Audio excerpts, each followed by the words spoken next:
আজ নদীর জল খুবই শান্ত। নদীর ধারের পথটাও শান্ত। বছরের এই সময় এই বালুকগঞ্জ নদীর ধারের এই এলাকা এমন ফাঁকাই পড়ে থাকে, কারণ একটাই, এখন সবে ইংরেজি নতুন বছর পড়েছে 10 দিন মাত্র হলো। এখানে যত মানুষ ঘুরতে এসেছিল তারা আবার ফিরে গেছে নিজেদের বাড়ি আর আপিসে। স্কুটার করে আবার হোটেলের দিকে ফিরে চলেছে বীরেন। বিকেলই সে গেছিল লতাপুর হাটে। বালুকগঞ্জ থেকে লতাপুর হাট প্রায় মাইল আষ্টেক। বালুকগঞ্জ ট্যুরিস্ট স্পট হলেও বড় বাজার, মার্কেট, থানা সবই সেই লতাপুরের মধ্যেই পড়ে। লালচে রঙের 3 তলা হোটেলের সামনে যখন বীরেন স্কুটারটা থামালো, তখন আকাশ কালো করে সূর্য ডুবছে।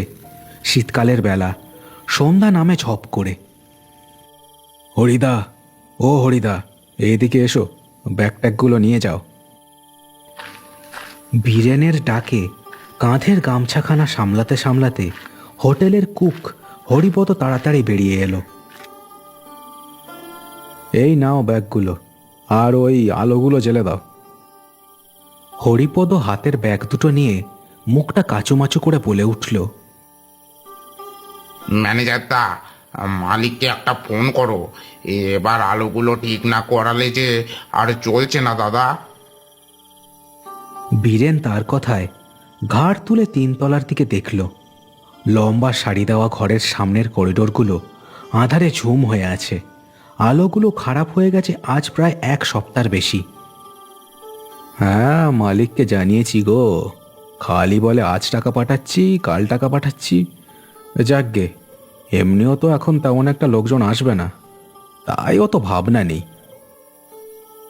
হরিপদ মাথা নেড়ে ব্যাগ দুটো নিয়ে ফিরে চলে গেল হোটেলের মধ্যে। বীরেনও তার স্কুটারটাকে রাখার জন্য চলে গেল হোটেলের একদিকের গাড়ি রাখার জায়গায়।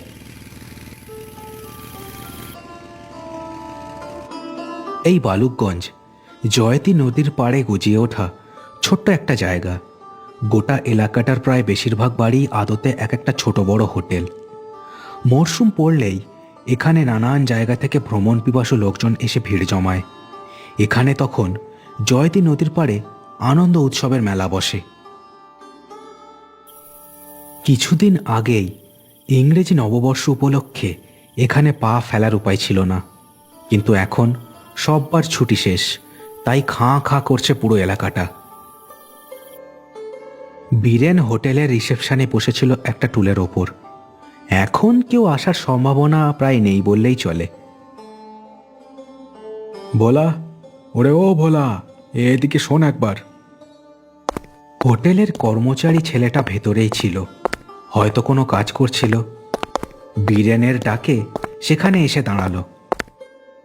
এই, ওই 7 নম্বরের বাবু বেরিয়েছিল নাকি একবারও দেখেছিলি? না গো দাদা, উনিও বেরোননি, আর 9 নম্বরে আরো একজন এসেছেন। তবে দাদা, একটা কথা বলি। কি কথা বল, অত আমতা আমতা করছিস কেন, বল। ভোলা একবার এদিক ওদিক দেখে নিল, তারপর গলা নামিয়ে বলল, দাদা, ওই 9 নম্বরের লোকটাকে না ঠিক ওই সুবিধের মনে হচ্ছে না গো। আমি যখন নাম সই করাচ্ছিলাম না, তখনই দেখলাম লোকটার কোমরে না পিস্তল ছিল, গায়ের গরম জামায় ঢেকে রেখেছিল। বলিস কি রে, তুই তুই ঘর দিলি কেন? কি ঝামেলা দেখো দেখি।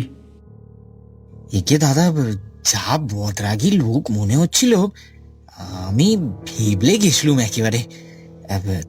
দাদা, মালিককে বলুনি প্লিজ, প্লিজ প্লিজ।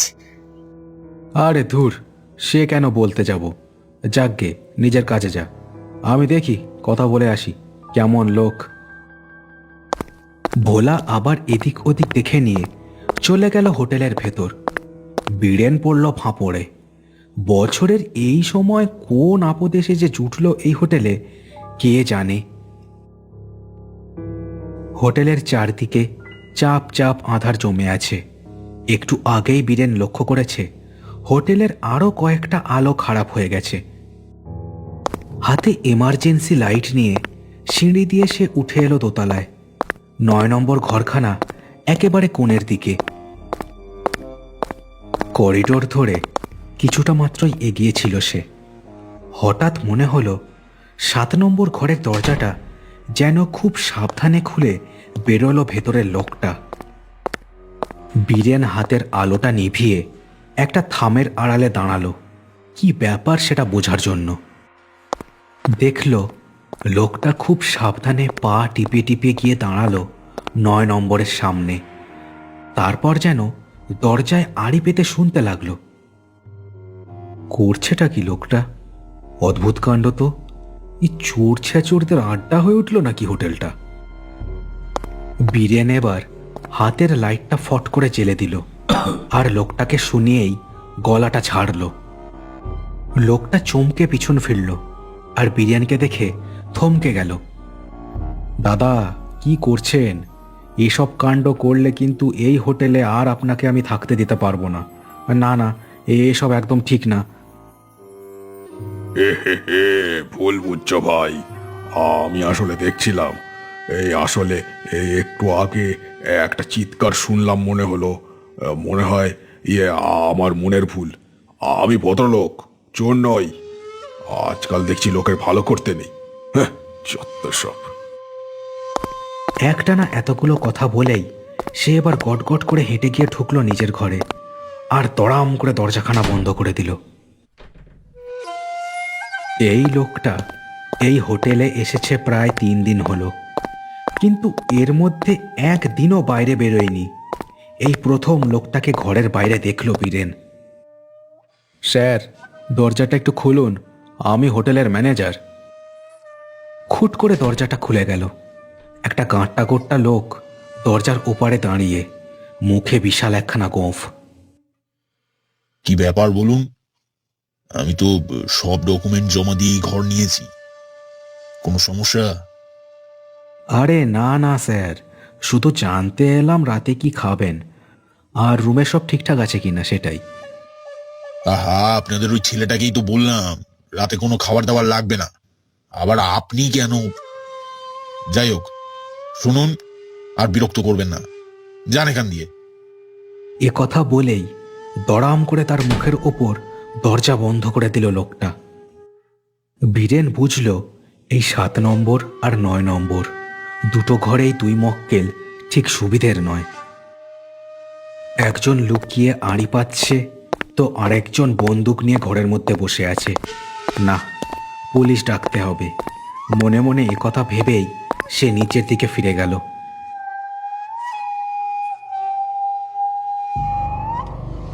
রাত বাড়তে লাগলো। বীরেন আবার এসে বসল হোটেলের সামনে। কোনো লোকজন না এলেও তাকে এখানে বসে থাকতেই হয়। এটাই তার অভ্যেস হয়ে গেছে প্রায় 6 বছর ধরে। 6 বছর আগে কলকাতার নিজের বাড়ি ছেড়ে এখানে ম্যানেজারের চাকরি নিয়ে এসেছিল সে। গরিব ঘরের ছেলে হওয়ায় পড়াশোনা খুব বেশি দূর করতে পারেনি সে। হাতে ফোনটা নিয়ে থানায় ফোন করতেই যাচ্ছিল সে।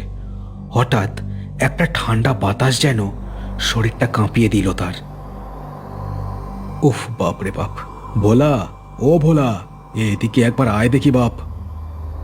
ভোলাকে ডেকে আবার ফোনের দিকে মন দিয়েছিল সে। এমন সময় একটা অদ্ভুত কাণ্ড দেখে অবাক হয়ে গেল সে। তাদের হোটেলের আলো এবং হোটেলের সামনের রাস্তার আলোগুলো অদ্ভুতভাবে চিরিক চিরিক করে উঠে দুম করে নিভে গেল। বহু দূরের অন্য হোটেলগুলোতে দিব্যি আলো জ্বলছে। ভোলা হাতে একটা আলো নিয়ে এসে দাঁড়ালো বীরেনের সামনে। কি ব্যাপার বলতো? এমন সময় তো কারেন্ট যায় না, আর ওদিকে দেখ, ওখানে তো আলো আছে, এখানে কি হলো? উফ, আর বাপরে বাপ, কি ঠান্ডা বেড়ে গেছে।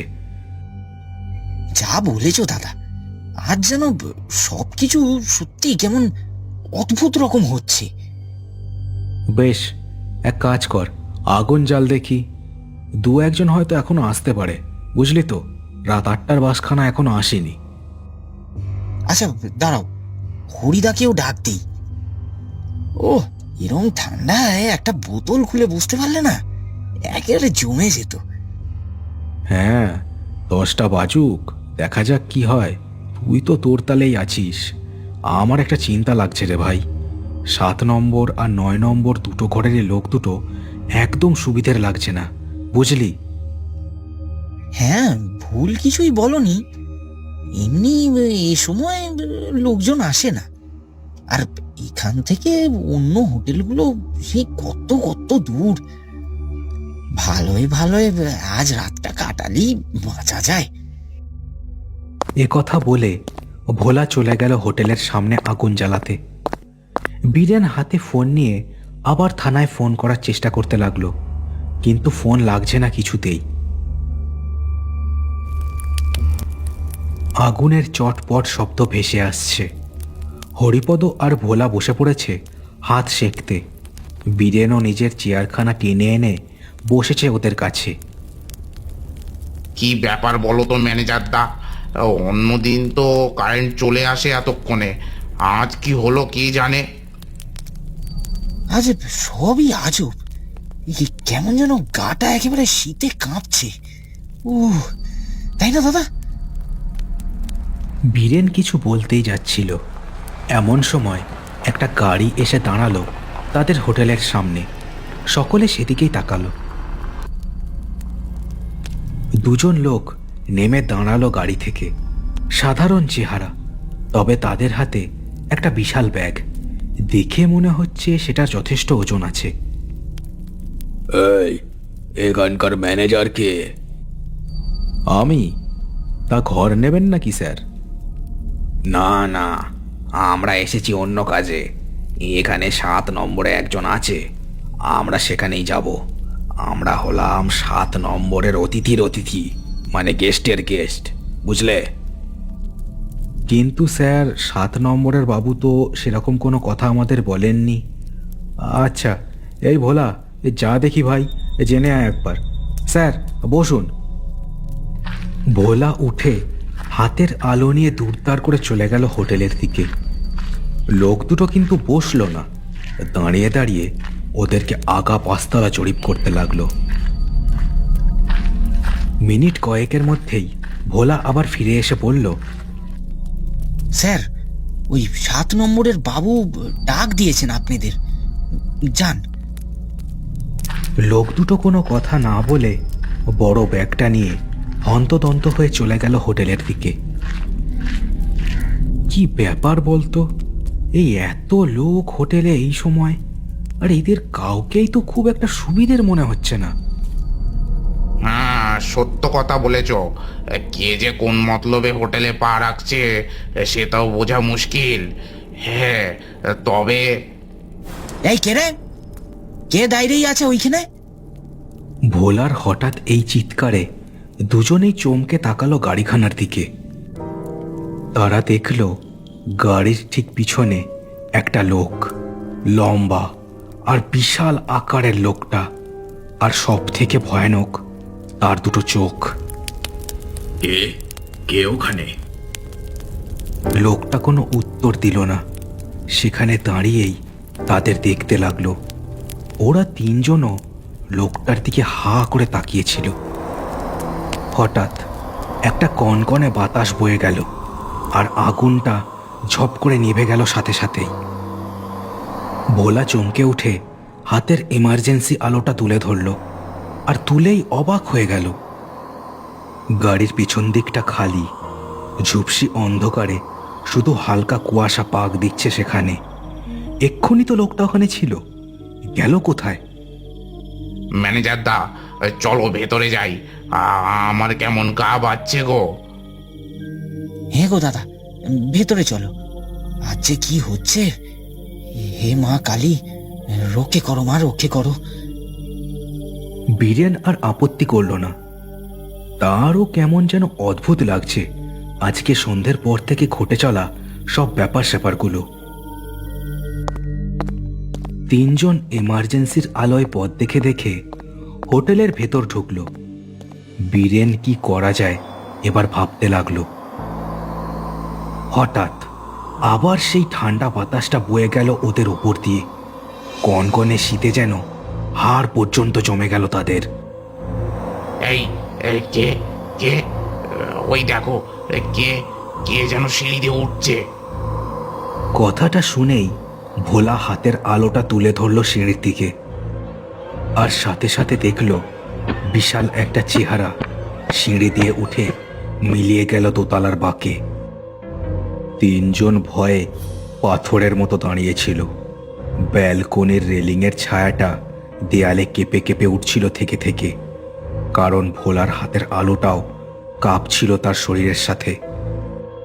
ও ওপরে চলো, কি ব্যাপার সেটা দেখতে হবে। তুমি যাও ম্যানেজারদা, আমি এই জায়গা ছেড়ে দেবো। আমি বোকার মতো কথা বলো না হরিদা, ও উপরে গেস্ট আছে, ওদের কারোর কিছু হয়ে গেলে আমরা সবাই ফাঁসবো। ভয় পেও না, আমি আছি তো, চলো। বীরেনের কথায় ভোলা আর হরিপদ রাজি হলো। কাঁপতে কাঁপতে আলো হাতে নিয়ে তিনজনে উঠে এলো দোতলায়। সম্পূর্ণ দোতলাটায় চাপ চাপ কুয়াশা জমে আছে, আর এত ঠান্ডা যে তাদের শরীর যেন জমে যাচ্ছে। দাদা, ওদিকে দেখো, 7 নম্বরের দরজার সামনে। দেখো দেখো। ওরা দেখল 7 নম্বরের সামনে বিশাল চেহারার ছায়ার মতো লোকটা দাঁড়িয়ে আছে। এবার তারা আরো ভালো করে দেখতে পেল ওকে। বিশাল কোটের মতো পোশাক গায়ে, টাক মাথা, আর চোখ দুটো যেন আগুনের ভাঁটার মতো জ্বলছে। ছায়াটা একটা লম্বা আঙুল তুলে দরজায় ঠক ঠক করল। করিডোরের উল্টো দিকে দাঁড়ানো তিনজন মানুষের দিকে তার কোনো ভ্রুক্ষেপই নেই। কে রে, কে চালাতে এলি? ও, এ নিশ্চয়ই ম্যানেজারটা। দাঁড়া, করকে দিয়ে আসি। ঘরের ভেতর থেকে কথাগুলো ভেসে এলো, আর সাথে শোনা গেল মশমশ করে জুতোর শব্দ, আর তারপরেই ক্যাচ করে দরজাটা খুলে গেল। চোখের সামনে বিশাল পাহাড়ের মতো সেই ছায়ামূর্তিটাকে দেখে লোকটা যেন পাথর হয়ে গেল। আমার সম্পত্তি আমাকে ফিরাইয়া দাও। লোকটার মুখ দিয়ে শুধু বু বু করে একটা শব্দ বেরোলো, কিন্তু মূর্তিটার মুখে এবার ফুটে উঠল রাগের চিহ্ন। ফিরাইয়া যাও। প্রবল হুঙ্কার দিয়ে মূর্তিটা বিশাল একটা হা করে কামড় বসিয়ে দিল লোকটার গলায়। কয়েক মুহূর্তের মধ্যেই বিশাল একটা চিৎকার শোনা গেল, আর লোকটার দেহ আছড়ে পড়ল ঘরের মেঝেতে। ছায়াটা এবার মুখ তুলে তাকালো ঘরের ভেতরের দিকে। সেখানে অন্য দুজন লোক তখন ভয়ে সাদা হয়ে তাকিয়েছিল দরজার দিকেই। ছায়াটা হাওয়ায় ভেসে গিয়ে ঢুকলো ঘরের মধ্যে, আর ঘরের দরজাটা দড়াম করে বন্ধ হয়ে গেল তার পেছনে। এরপর ঘরের মধ্যে থেকে ভেসে আসতে লাগলো চিৎকার আর পাশবিক হুঙ্কার। এমন সময় তাদের অবাক করে দিয়ে 9 নম্বরের দরজাটা খুলে গেল, আর সেই সন্ডা মার্কা লোকটা হাতে পিস্তল নিয়ে ছুটে বেরিয়ে এলো। তাদের দিকে ঘুরেও তাকালো না সে, শুধু দৌড়ে গিয়ে 7 নম্বরের দরজায় আঘাত করতে লাগলো সেটা ভেঙে ফেলার জন্য। হরিদা, ও হরিদা, জলদি ডুপ্লিকেট চাবিগুলো নিয়ে এসো। ও দরজাখানা ভাঙলে সেটার জন্য মালিক আমাদের ধরবে। লোকটা এবার তাদের কথা শুনতে পেয়েই তাদের দিকে ঘুরে তাকিয়ে হুঙ্কার দিয়ে বলে উঠল, আরে বাবা, হাঁদার মতন দাঁড়িয়ে কেন তোমরা? কি হচ্ছেটা কি এখানে? চাবি নিয়ে এসো, যাও। আমি পুলিশের লোক, যাও যাও। লোকটা পুলিশ শুনেই কাজ হলো। হরিপদ দুত্তার করে নিচে চলে গেল। ভূতের ভয়ের থেকে পুলিশের ভয়টা তার আবার বেশি। কয়েক মিনিটের মধ্যেই চাবি এলো। বীরেন চাবি পেঁচিয়ে খুলে ফেলল দরজাটা। ঘরের ভেতর তারা দেখল নারকীয় দৃশ্য। সারা ঘরের দেওয়ালে রক্ত, 3টে শরীর প্রায় তলা পাকিয়ে পড়ে আছে। কেউ যেন দেওয়ালে আছড়ে আছড়ে তাদের হত্যা করেছে। এই কে কে ওই ওই ঘরের কোণে? ভোলা এ কথা শুনেই হাতের আলো তুলে ধরল। যে দৃশ্য দেখল তাতে আবার তাদের শরীরের ভেতর অব্দি জমে গেল। বিশাল ছায়াটা ঘরের কোণে দাঁড়িয়ে তাদেরই দেখছিল এতক্ষণ। লাল লাল চোখ দিয়ে যেন তাদের রক্ত চুষে খেতে চায় সে। কয়েক মুহূর্ত এভাবে কাটার পর হঠাৎ প্রবল ঠান্ডা বাতাসের সাথে সাথে তাদের ওপর দিয়েই ধোঁয়া ধোঁয়া হয়ে সে মিলিয়ে গেল।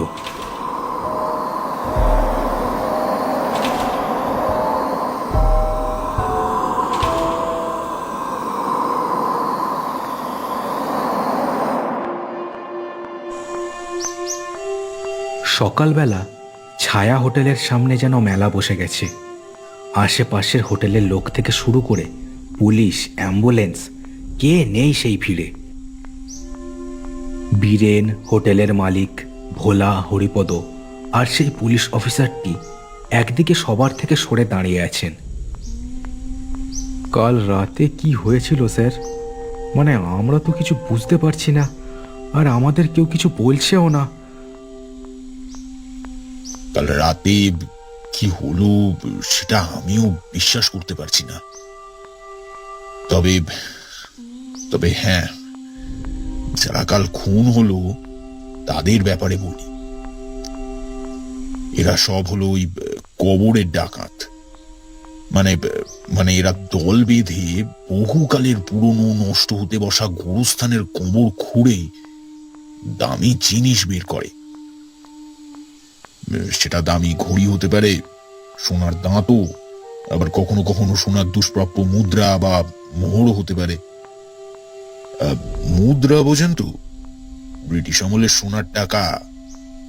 এদের ধরার জন্য আজ 4 বছর ধরে আমি লেগে আছি।